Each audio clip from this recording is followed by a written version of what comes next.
My name is Charlie Rocket, and I'm a philanthropist, former music mogul, managed a lot of big artists, won Grammys, fortunate enough to have won a Emmy with Nike. I've done a lot of things in my life, but the reason why is because I've had a lot of dreams. And I've dedicated my life to making other dreams come true for others. I left the music industry and I have a foundation, and I am on a mission to make a million dreams come true. I go around the country in our dream machine bus, which I'm in right now, and we make dreams come true for those who need a miracle. I also speak on stages across the world, inspiring dreamers to get back connected to their dreams. Because when people are dreaming, they're a better person and the world's a better place. There's a lot of good in this world, but unfortunately, we just see so much of the bad that we don't even know the good is happening. So I'm on a mission to make good news spread faster than bad news. I'm Charlie. I'm a dreamer, and I'm on a mission to just make dreams come true.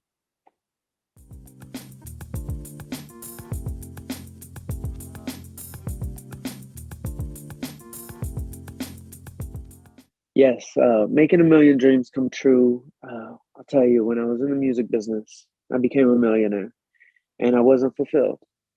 It, I was sick. I had a brain tumor. I mean, I had money, but it it wasn't the dream. And when I left the music business, I said, I want to be a new type of millionaire, one that makes a million dreams come true for others. And what if I made other people millionaires? And what if I made miracles happen, for people who feel invisible and feel voiceless? And the experience has just been incredible. It, it's been an amazing journey. We've made thousands of dreams come true. A couple of the ones that stood out to me, my favorites were building a business for a little girl who has this rare disease and she couldn't afford treatment, but she wanted to be a baker. So we built her a bakery business, and in 2 weeks, she sold 130,000 cookies so she could afford her treatment. She made almost $500,000. Another one was a kid named Matthew, had cerebral palsy. His dream is to walk for the first time, but his family couldn't afford therapy and the equipment. So I asked him, I said, well, what are you going to do to get rich? Because when I look at Matthew, who has got a disability, but I don't see a disability. All I see is ability. I said, what are you going to do to get rich? He said, I want to have a clothing line. So we built him a clothing line. And in 2 weeks, he sold $450,000 worth of clothes. So that's what we wake up and do every day. It's an amazing experience. I get to practice all of my business knowledge that I did from the music industry and the entertainment industry. I get to apply it to helping other dreams, come true for these people who need the most help.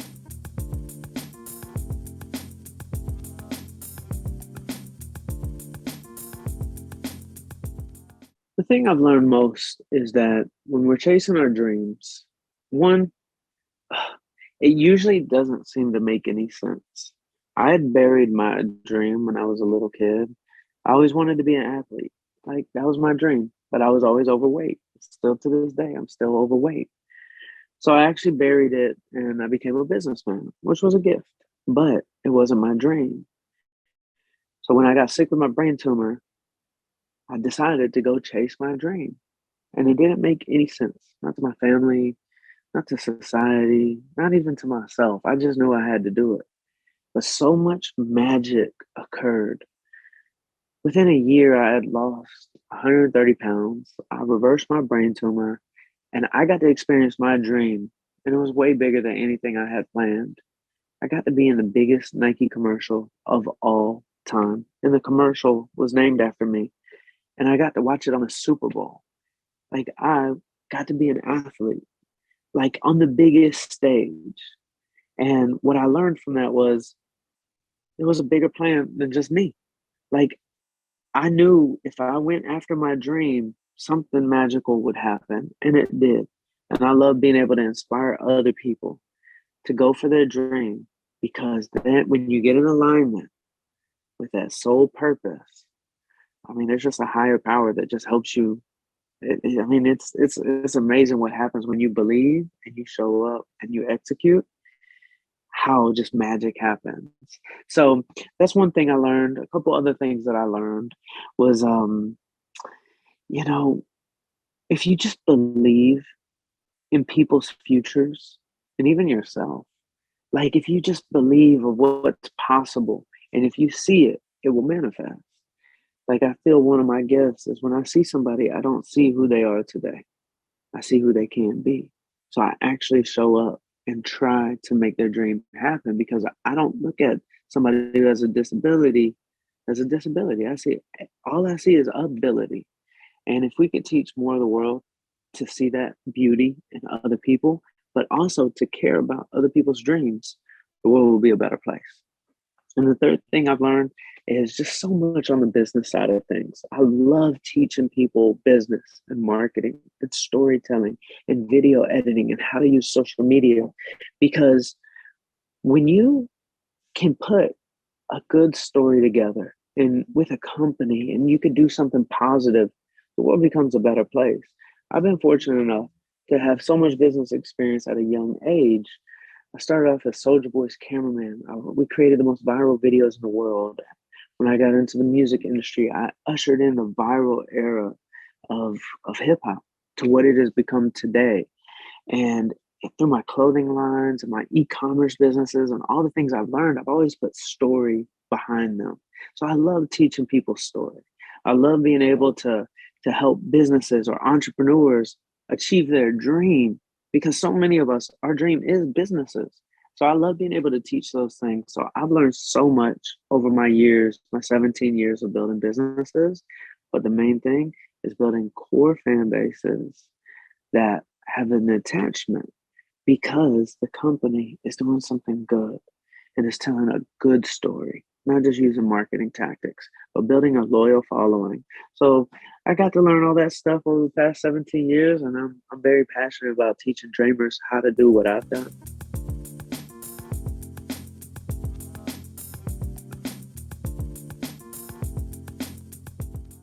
Ooh, I would say it's a marriage between resilience of overcoming really difficult situations, but through that resilience, it's 100% belief. So I would say I'm a delusional optimist. In every bad situation that's happening, I literally disarm all bad because I find the gratitude in it. And that's what opens up all the possibilities for me to keep going. I don't quit because I actually believe if something bad's happening, it's not happening against me, it's happening for me. And I'm grateful for it. And I find an angle that I was just like, this is the best thing that ever happened. My friends think I'm crazy, but after knowing me, for a little while, you'll see that it actually works. So I would say the resilience and the delusional optimism is my marriage of what is my greatest attribute.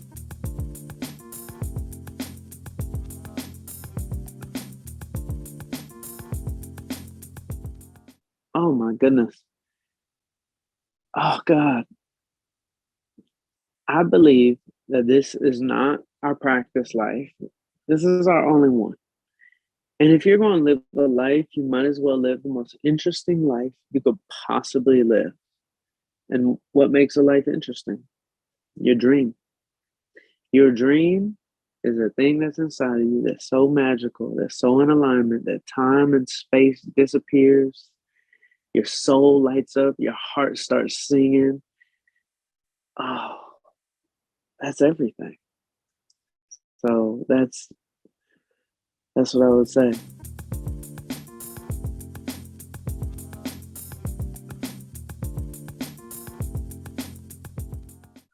I'll say the biggest barrier that people encounter when chasing their dream is this moment. So when you first start thinking about your dream, there's this like euphoric moment.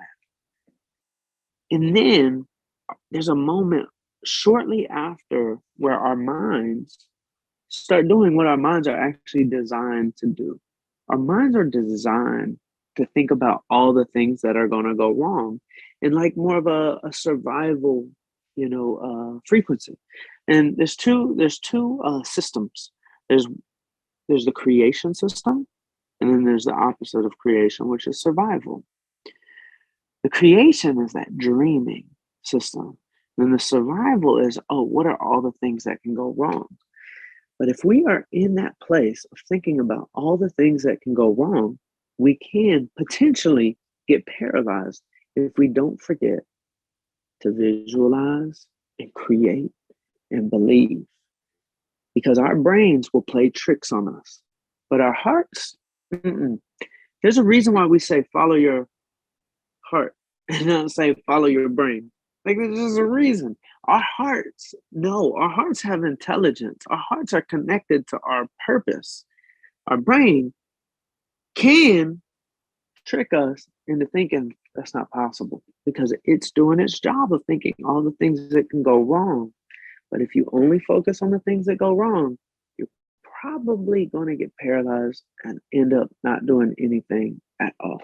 So the biggest barrier that we all face is this little thing called our brain, and it's doing its best. It's just doing what it's supposed to do.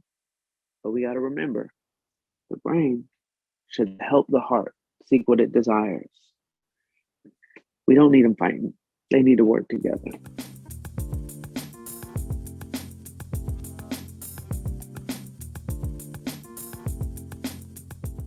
I'll tell you, I've been able to build really, really loyal fan bases ever since I was 17 years old.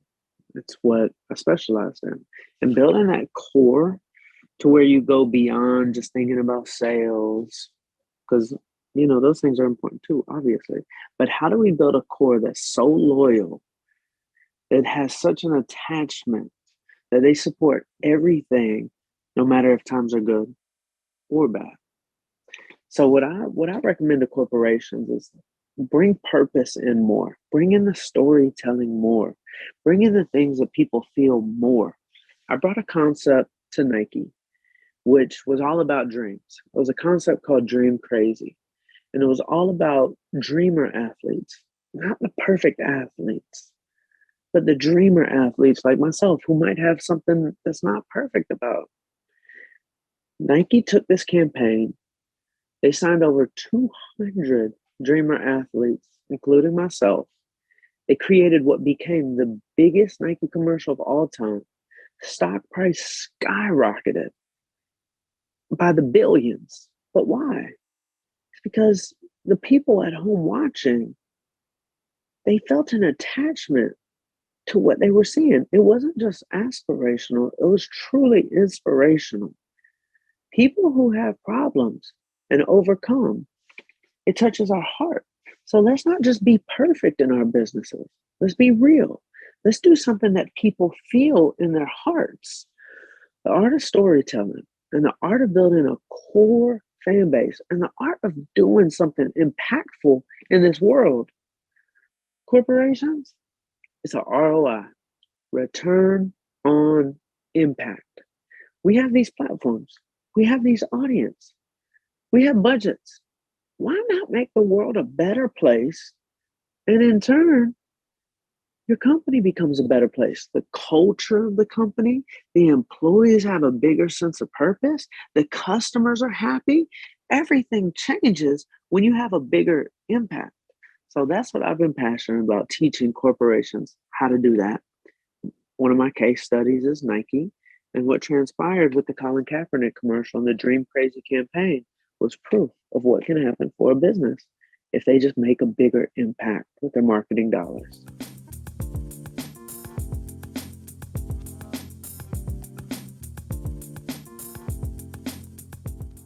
Ooh, that's a great question. So what's next for me? Well, I'm on a mission to make a million dreams come true. Going into 2023, I want to make the biggest dreams come true. I want to create the biggest case studies. I want to make a lot of miracles happen, but I want to speak on stages all over the world, inspiring people, creating bigger impact, creating that return on impact with other companies. I want to create a movement around dreams where dreamers are coming together, companies start dreaming again, their employees start dreaming again, and all the people who are at homes looking at their phones, they start dreaming. when I leave this world one day, whenever that is, I just want to know that I brought people closer to their dreams. And so I wake up every day and I try to do that through my foundation, through speaking, through consulting, every single day. If I can make the world a slightly better place, if I can make a person who feels invisible feel seen, if I can have somebody who feels hopeless get closer to their dream, or if I can take a struggling company and have them turn it around so that they can keep their dream alive, I did my job.